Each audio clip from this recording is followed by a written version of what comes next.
everybody, so welcome back to another amazing comic show video. Today I'm doing my final and last review for Ahsoka episode 8. But before I continue on, if you guys just do this comic show, don't know exactly what I normally do, I just do fancy good reviews for Disney Plus, Netflix, when I go see movies in theaters. If it's sooner or later, I'll be doing some for Amazon Prime.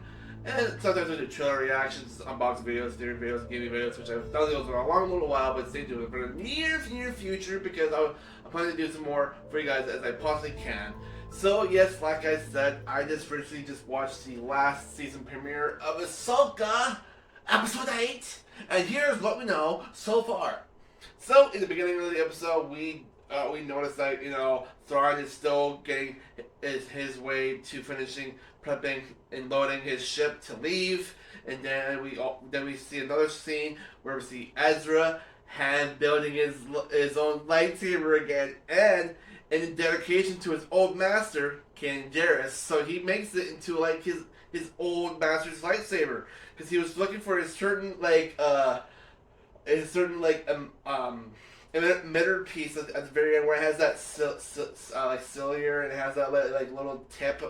So he was trying to find a piece sort of like his old master, and then he can able to like take it off, put it apart, so he could do with like Kane just used to do in the Rebels. So he was able to make his own lightsaber and had it blue, not green, blue.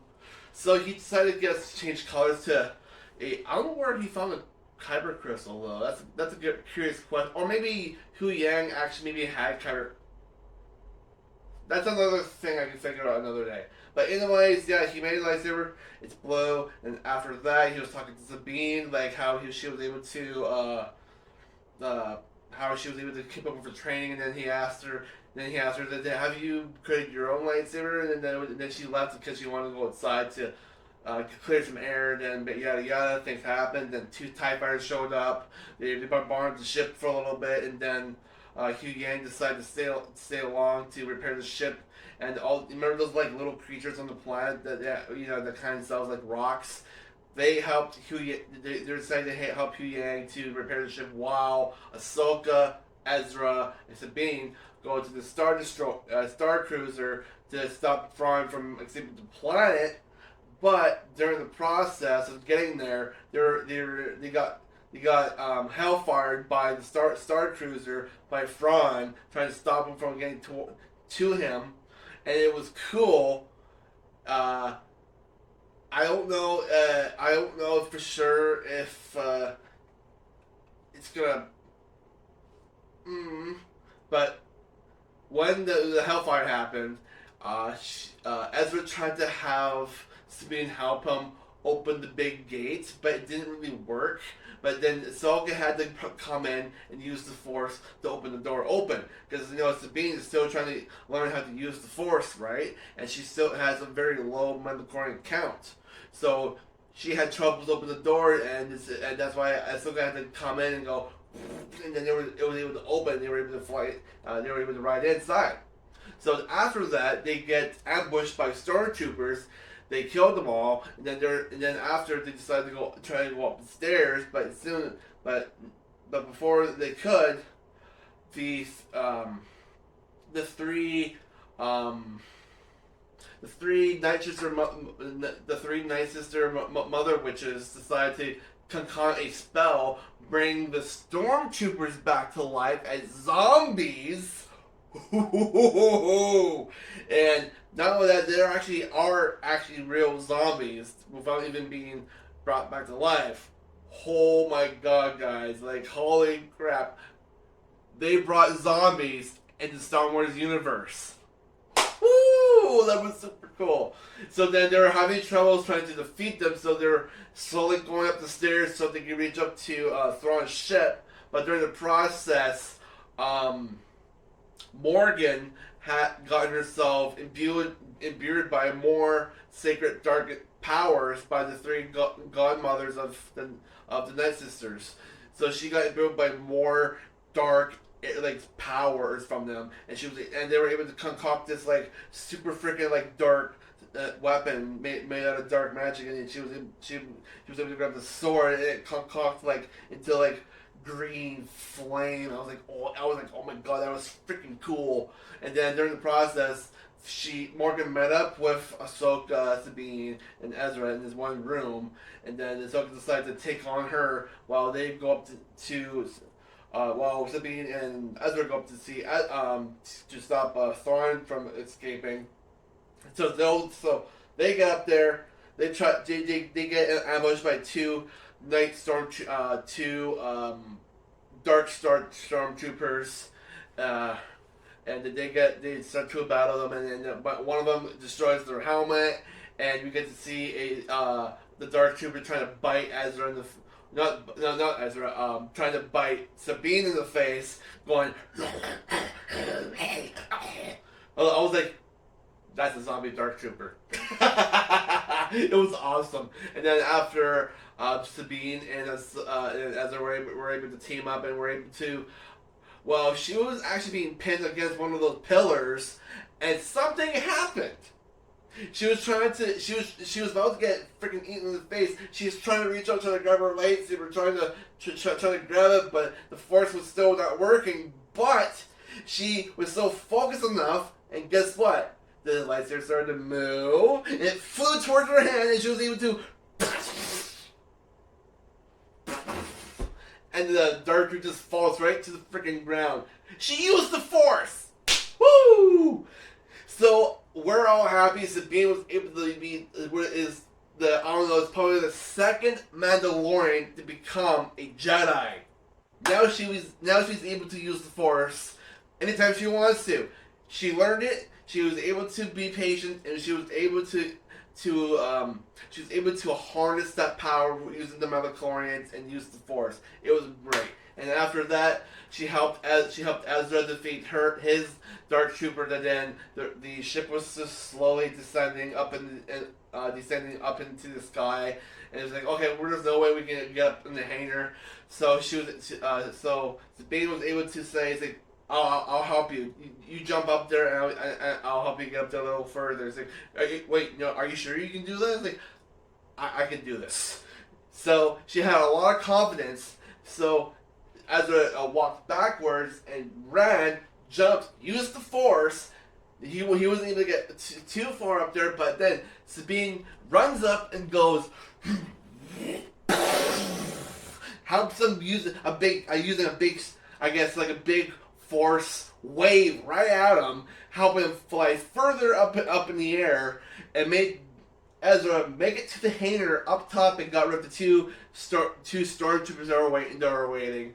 Oh my god! I was like, Sabine used the force again. So I think she's super powerful because she did actually help Ahsoka near the end, using the force to catch a certain object. Yeah. So, I am happy that Sabine was able to use the force. It was great. And then after that, Thrawn exited out of the solar system where he was banished from by Ezra, and then Ezra was able to get back to the galaxy, up to the other galaxy where he was that he left before a long time ago. Now he's back. And then he was able to take a shuttle ship to find the resistance army. So he met up with Hera. Hera didn't know it was actually Ezra until he took off the stormtrooper helmet, because Chopper went up to see the stormtrooper, and Chopper probably knew it was somebody he knew before, because he rubbed against Ezra's leg a little bit, and then Ezra went down a little bit and patted Chopper, and then he took off the helmet, and he was like, "Hi, Hera, it's been a while," and then she was like, "Ezra?" So I was like, there's the reunion we need to see for Hera and Ezra. So he was just slowly walking up to Hera until it landed to the planet, because when Ahsoka and Sabine were they kind of, Sabine kind of stayed behind because she wanted to help Ahsoka defeat the Morgan, and Morgan got killed. So now Morgan's not there anymore, and now so they were about to catch up with Thrawn in their Jedi starship, but they went into super hyperspace and they got trapped on the planet, and now they can't get back to the other galaxy. So now they're kind of banished on the planet where Ezra and Thrawn was, and now they're going to try to A, figure out how to get off the planet, or B, they're going to have to stay there until they can figure out a situation how they can get off the planet. But so, yeah, it was a great episode, and also near the very end of the episode, I nearly broke down in tears, almost, because when Ahsoka and Sabine were looking at the distance of the sky up in space. Ahsoka was wondering how they would get back, and then when Ahsoka was walking back to the those little dudes made camp in the background. She was walking back over there. Then all of a sudden, Sabine felt something that's a disturbance in the Force. Then she looked up. She was about to turn around and walk with Ahsoka, but she felt something in the Force, so she turned around and looked. And she said to Ahsoka, and Ahsoka was like, "What is it?" I don't know. I just felt a little feeling that a little shadow was watching us or something. And then Sabine starts to walk back. Then Ahsoka looks back again in the sky in the landscape.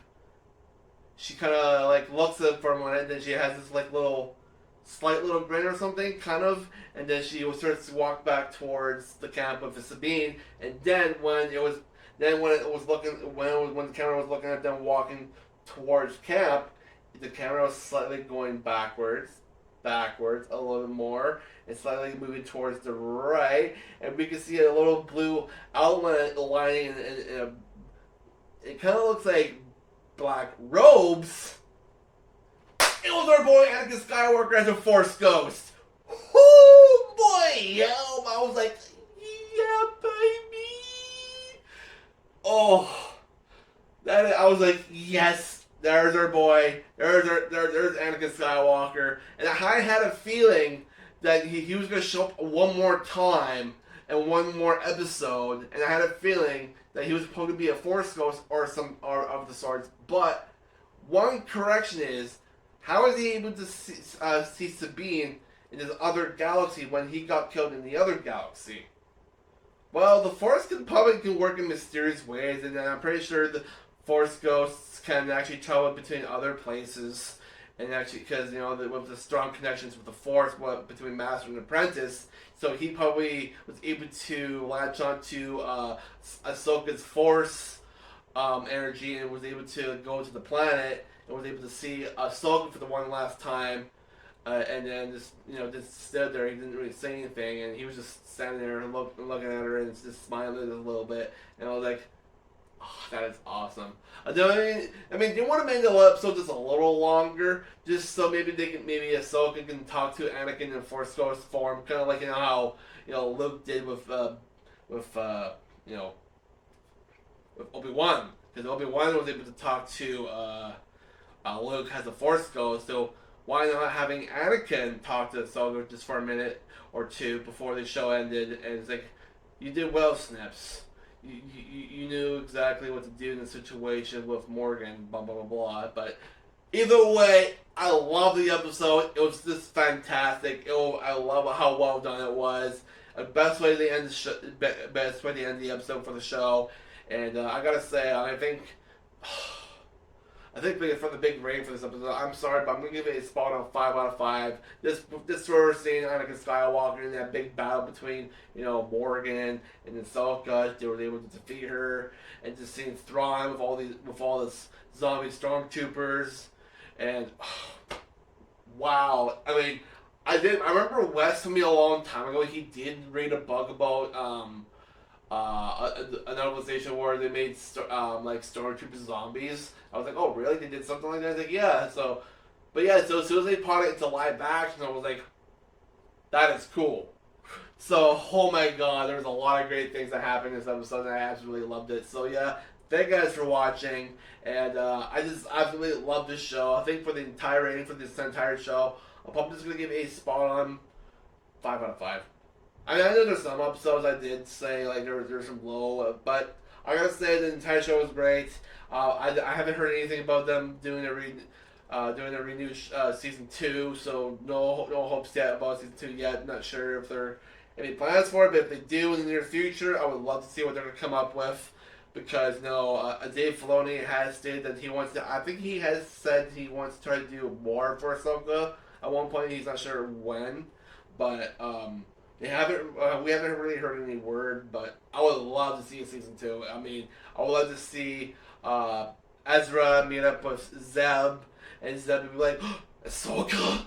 I mean, not Ahsoka. I mean, Ezra. It's like, oh my god, is that you, buddy? I was like, oh my god, all the times that we had together a long time ago, man. This has been great. And then Ezra could see Kanan's son, Jason.